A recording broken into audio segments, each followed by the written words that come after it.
नमस्कार प्रेक्षकांनो, ठरलं तर मग या मालिकेच्या येणाऱ्या भागामध्ये जबरदस्त असा ट्विस्ट येणार आहे. तर प्रेक्षकांनो, इथे अर्जुनने गुलाबबाईला महिपतचा फोटो दाखवताच प्रिया बबली असल्याचं समोर आलेलं असतं. आणि त्याचबरोबर प्रेक्षकांनो, इथे महिपतने नवीन चाळ खेळलेली असते.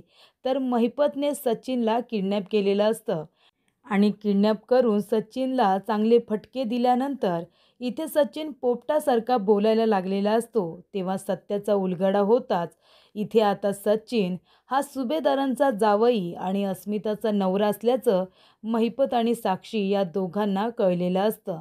तर प्रेक्षकांनो, येणाऱ्या भागामध्ये जबरदस्त असे खुलासे होणार आहेत. कशा पद्धतीने ते खुलासे होणार आपण सविस्तरपणे बघूया. प्रेक्षकांनो, आपण बघितलं की इथे आता सचिन साक्षीला फसवत असतो. अस्मिताबरोबर लग्न झालं असून सुद्धा इथे सचिन साक्षीला सांगत असतो की माझं लग्न झालेलं नाहीये. मला एक मुलगी आवडत होती, पण ती मला सोडून गेली. म्हणजे आमचं पुढे काही झालंच नाही. पण आता तुझ्या बाबतीत तसं नाहीये. मला तुझ्याबरोबर माझं संपूर्ण आयुष्य हे काढावंसं वाटतंय. तेव्हा प्रेक्षकांनो, इथे आता साक्षीने सुद्धा सचिनला सांगितलेलं असतं की तू इतक्या मोकळेपणाने माझ्याशी बोललास, तर मला सुद्धा तुला सत्य सांगायचं आहे की माझा सुद्धा एक पास्ट होता. तर माझ्या पास्टमध्ये सुद्धा माझं एका मुलावरती प्रेम होतं.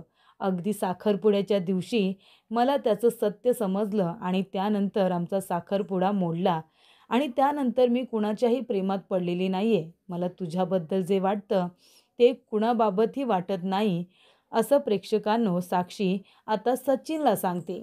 पण त्यानंतर प्रेक्षकांनो, ज्या आता कॅफेमध्ये ते दोघेजण बसलेले असतात, ज्या रेस्टॉरंटमध्ये गेलेले असतात, त्या ठिकाणी अस्मिता आपल्या मैत्रीणबरोबर लंचला गेलेली असते. आणि तेव्हा प्रेक्षकांनो, अस्मिताने त्या ठिकाणी आता साक्षीबरोबर सचिनला बघितलेलं असतं. ती साक्षीच आहे हे अस्मिताला जरी कळलं नसलं आणि कितीही सचिनने आपला चेहरा लपवण्याचा प्रयत्न केला असला, तरीसुद्धा अस्मिताने कन्फर्म सचिनलाच बघितलेलं असतं आणि त्यामुळे इथे अस्मिता आता पॅनिक झालेली असते. तिला घरी येऊन चक्कर आलेली असते आणि घडलेला सगळा प्रकार तिने इथे आता तिच्या मम्माला आणि पूर्णाजीला सांगितलेला असतो.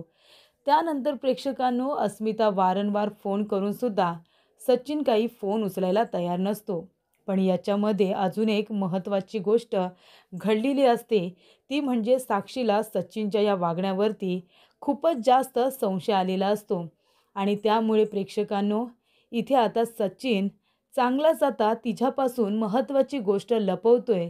ही गोष्ट साक्षीला लक्षात आल्यानंतर तिने महिपतला फोन करून सांगितलेलं असतं की अण्णा, सचिन माझ्यापासून काहीतरी लपवतोय. त्याने कॅफेमध्ये जेव्हा त्या अस्मिताला अर्जुनच्या बहिणीला बघितलं, तेव्हा तो स्वतःचा चेहरा लपवायला लागला आणि मला तिथून तो लगेचच घेऊन निघाला. त्या अस्मिताला घाबरायचं कारणच काय, असं साक्षीला वाटत असतं.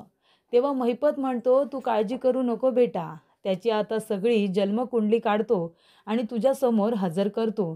तो नक्की सचिन कोण आहे, हा सचिन दीक्षित आहे तरी कोण, हे शोधून काढल्याशिवाय मी काही आता शांत बसणार नाही. आणि जर तो तुला फसवत असेल, तुझ्या भावनांशी खेळत असेल, तर तिथल्या तिथे त्याचा मुर्दा पाडणार. साक्षी म्हणते, अण्णा मला भीती वाटते, तुम्ही असं काही बोलू नका. फक्त तुम्ही शांतपणे त्याची सगळी माहिती गोळा करा आणि ती मला सांगा की नक्की हा आहे तरी कोण आणि अस्मिताला घाबरायचं इतकं कारणच काय. त्यानंतर प्रेक्षकांनो, इथे आता एका बाजूला अर्जुन आणि सायली जेव्हा जातात मैनावती आणि सदा लोखंडेला भेटायला, तेव्हा इथे आता सदा लोखंडे आणि मैनावती यांच्याबरोबर बोलणं हे सुरू होत असतं. तेव्हा इथे आता मैनावती ही म्हणत असते की तुम्ही आम्हाला पोलिसांच्या ताब्यात देऊ नका, आम्हाला माफ करा. अर्जुन म्हणतो, ठीक आहे, तुम्हाला पोलिसांच्या ताब्यात देणार नाही, पण त्याआधी मला माझ्या प्रश्नांची उत्तरं हवीत. तेव्हा प्रेक्षकांनो, इथे अर्जुन म्हणत असतो की तुम्ही मला सांगा की जर माझी बायको तुमची मुलगीच नाही आहे, तर मग तुमच्या फॅमिली फोटोमध्ये माझ्या बायकोचा फोटो कसा, तो तुमच्याकडे कुठून आला. तेव्हा इथे आता मैनावती म्हणत असते, तो फोटो तर आमच्या मुलीचाच आहे आणि तो फोटो आम्हाला भेटला. नंतर आम्ही तो फोटो फ्रेम केलेला आहे. तो फोटो आम्हाला महिपतने आणून दिला. महिपतचं नाव घेतल्यानंतर अर्जुन थोडासा टेन्शनमध्ये येतो. अर्जुन म्हणतो, महिपतचा काय संबंध? तेव्हा मैनावती म्हणते की हो, महिपत साहेब आहेत ना, ते आले होते आणि ते आम्हाला म्हणाले की हा बबलीचा फोटोसुद्धा तुमच्या फॅमिली फोटोमध्ये लावा. तेव्हा प्रेक्षकांनो, अर्जुन म्हणतो की महिपतने तुम्हाला हा फोटो आणून दिला? तेव्हा मैनावती म्हणते हो. तेव्हा इथे अर्जुनला संशय येतो की या सगळ्याची महिपतचा काय संबंध? तेव्हा प्रेक्षकांनो, अर्जुन सायली दोघेजण घरी येतात आणि ते म्हणत असतात की मला जरा मैनावतीच्या बोलण्याचं थोडं ऑडच वाटतंय. कारण का महिपतने तुझा फोटो का दिला असेल बायको त्या फॅमिली फोटोमध्ये लावायला? त्याची काय बरं इथे दुश्मनी असेल लहानपणी तुझ्याशी? तेव्हा मला काय वाटतं माहिती आहे बायको, आपण एक काम करूया. ती गुलाबबाई आहे ना, जिला आपण अरेस्ट केलं जिला मैनावतीने तिची मुलगी विकली होती, आपण तिच्याकडे जाऊया आणि तिच्याकडे विचारपूस करूया. मग तर चालेल ना? तेव्हा इथे सायली म्हणते ठीक आहे, उद्याच आपण जाऊन त्या गुलाबबाईची भेट घेऊया. तिला महिपतबद्दल काही माहिती आहे का ते विचारूया. तेव्हा प्रेक्षकांनो, इथे आता अर्जुन गुलाबबाईकडे जातो सायलीला आपल्याबरोबर घेऊन आणि मग तिथे गेल्यानंतर सावंतांची परमिशन घेऊन तो गुलाबबाई बरोबर बोलायला जातो आणि तिला म्हणत असतो की गुलाबबाई, मला खरं खरं सांग, काही दिवसांपूर्वी तुमच्याकडे एखादा माणूस आला होता का? त्याच्याबरोबर अजून कोणी होतं का जो ह्या मुलीची चौकशी करत होता, बबलीची चौकशी करत होता? असा एखादा माणूस तुमच्याकडे आला होता का? तेव्हा इथे गुलाबबाई म्हणते हो, आला तर होता. तेव्हा इथे अर्जुन म्हणतो मी त्याचे तुम्हाला फोटो दाखवतो, तुम्ही ओळखाल ना त्याला, कोण होता तो माणूस? तेव्हा गुलाब म्हणते हो, ओळखे ना साहेब, पण साहेब मला इथं जास्त ठेवू नका हो, तुम्ही इथून काढा ना. मी मान्य करते की माझं चुकलं, पण आता मी माझे सगळे धंदे बंद केले. तो आता माझेच खायचे वांदे झालेत. मी इथे लोकांची कामं करते आणि पोट भरते. मी आता कुठल्याही मुलांना भीक मागायला लावत नाही, मी खरंच सांगते. तेव्हा अर्जुन म्हणतो ते मी नंतर बघेन, तुम्ही किती खरं बोलताय किती खोटं याचा अंदाज आल्यानंतरच मी तुम्हाला इथून बाहेर काढेन. आणि तेव्हा प्रेक्षकांनो, अर्जुन महिपतचा फोटो दाखवतो आणि म्हणतो हा माणूस आला होता का तुमच्याकडे बबलीचा फोटो घेऊन आणि तिच्याबद्दल चौकशी करत होता का? तेव्हा गुलाब म्हणते हो, हा माणूस माझ्या इकडे आला होता आणि तो खूप चौकशी करत होता की ह्या मुलीचे आईवडील कुठे राहतात. मग मीच पत्ता दिला होता मैनावती आणि सदाचा. तेव्हा इथे अर्जुन म्हणतो आणि त्याच्याबरोबर अजून कोणी होतं का? तेव्हा इथे आता गुलाबबाई म्हणते की हो, त्याच्याबरोबर अजून एक माणूस होता असा गोरासारखा, त्याचीसुद्धा अशी मिशी वगैरे होती. त्याच्यासोबत आणखीन एक माणूस होता. ते दोघेजण मला खोदून खोदून विचारत होते ह्या मुलीबद्दल आणि तिच्या आईवडिलांबद्दल. तेव्हा इथे अर्जुन म्हणतो अच्छा, कोण होता त्याच्याबरोबर माणूस? तेव्हा इथे नक्की मला काही माहिती नाही, पण त्यांच्याबरोबर एक माणूस होता. अर्जुनला कळत नसतं की आता महिपतबरोबर कोण माणूस असेल जो बबलीची एवढी चौकशी करत असेल. पण अर्जुन इथे जास्त काही बोलत नाही. पण या सगळ्याशी आता महिपतचा नक्कीच काहीतरी संबंध आहे हे आता अर्जुनच्या मात्र लक्षात आलेलं असतं. त्यानंतर प्रेक्षकांनो, गुलाबबाई म्हणत असते की अजून एक महत्त्वाची गोष्ट म्हणजे त्या माणसाला महिपत साहेब नागराज शेठ असं म्हणत होते. तेव्हा प्रेक्षकांनो, इथे अर्जुनचे डोळेच आता मोठे होतात. महिपत नागराज शेठ अशी हाक मारत होता. तेव्हा अर्जुन आता आपल्या मोबाईलमधला नागराजचा एक फॅमिली फोटो असतो तो आता गुलाबबाईला दाखवतो आणि म्हणतो हा होता का तो माणूस? तेव्हा गुलाब म्हणते हो, हाच नागराज शेठ होता. तेव्हा इथे आता अर्जुन आणि सायली दोघींना सुद्धा खूप मोठा धक्का बसतो. म्हणजे नक्की चाललंय तरी काय? नागराज आणि महिपत एकत्र? आणि जर हा फोटो माझा आहे तर मग ते लोक माझा फोटो यांच्याकडे घेऊन का बरं आले असतील? तेव्हा इथे आता गुलाबबाई म्हणत असते की त्यांनी हा फोटो कुठून आणला होता काय माहिती. कदाचित पोलीस स्टेशनला हा फोटो मिळाला असेल, कारण ती जेव्हा मुलगी माझ्या इथून चोरी करून गेली ना, तेव्हा मी कंप्लेंट केली होती आणि हा फोटो मी तिथे दिला होता. तेव्हा प्रेक्षकांनो, अर्जुनच्या आता सगळ्या गोष्टी लक्षात येत असतात. अर्जुन म्हणतो बायको, याचा अर्थ हा फोटो तुझा नाहीच आहे. हा फोटो दुसराच कुणाचा तरी आहे आणि तो कुणाचा म्हणजे तुला तर माहितीच आहे. तेव्हा इथे सायली म्हणते की म्हणजे कुणाचा? प्रियाचा? तेव्हा अर्जुन म्हणतो हा मग? प्रिया लहानपणी कशी होती हे वर्णन तू मला सांगितलेस. त्यामुळे प्रिया ही मैनावती आणि सदा लोखंडेची मुलगी असू शकते. मी DNA टेस्टसाठी तुझे आणि मैनावतीचे सॅम्पल दिले आणि मग रिपोर्ट पॉझिटिव्ह आला. त्यामुळे मला असं वाटतं की कुठेतरी त्याच्यामध्ये त्या प्रियाचा हात आहे. तिने जर तिचे सॅम्पल तिथे दिले असतील तर तुमचा DNA मॅच होणारच ना.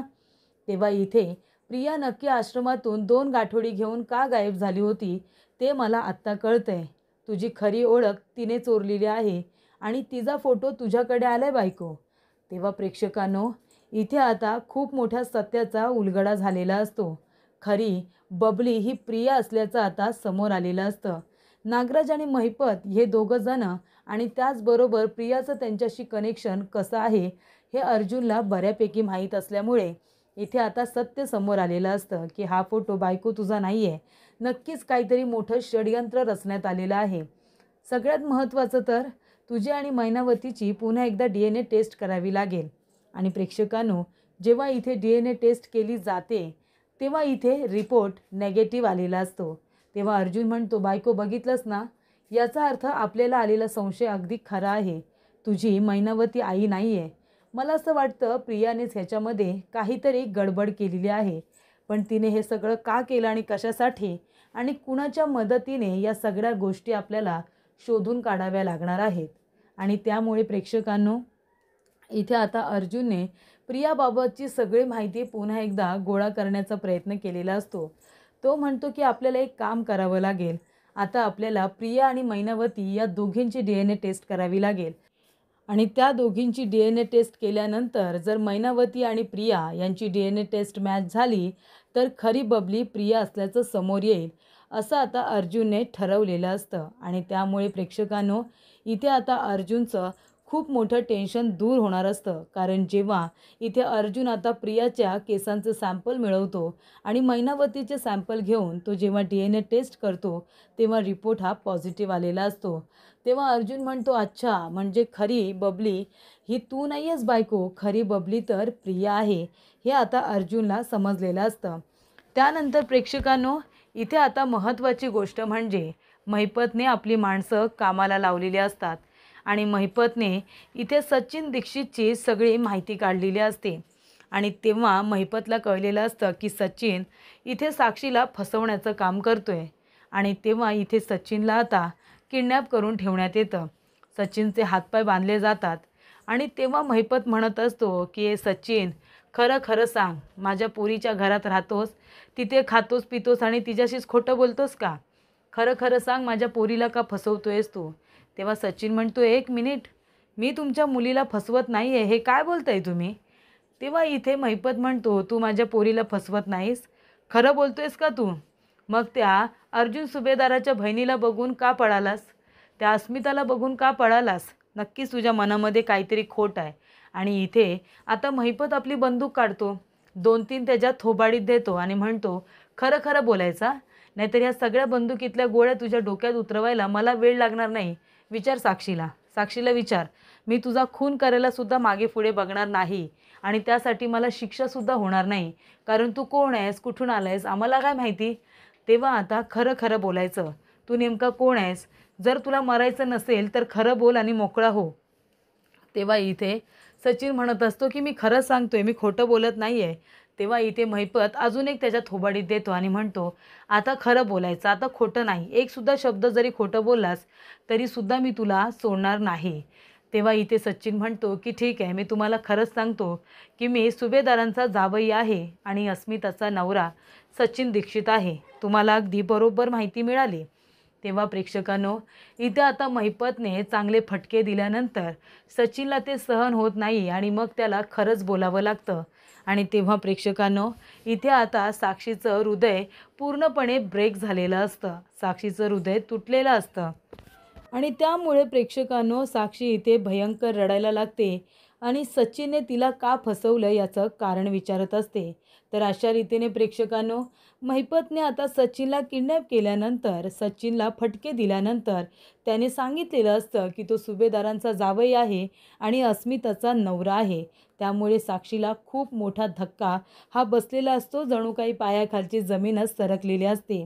आणि मैनावती आणि प्रियाचे DNA टेस्ट केल्यानंतर ते पॉझिटिव्ह आलेले असतात आणि खरी बबली ही आता प्रिया असल्याचं अर्जुनला समजलेलं असतं. पण या सगळ्यामध्ये महिपत आणि नागराज यांचा काय बरं रोल आहे हे सुद्धा आता अर्जुनला शोधून काढायचं असतं. इथे आता बबलीमध्ये आणि प्रियामध्ये आणि सायलीमध्ये या दोघांना इतका इंटरेस्ट का आहे ही गोष्ट अर्जुनला जाणून घ्यायची असते आणि त्यासाठी त्याने त्या दिशेने वाटचाल सुरू केलेली असते.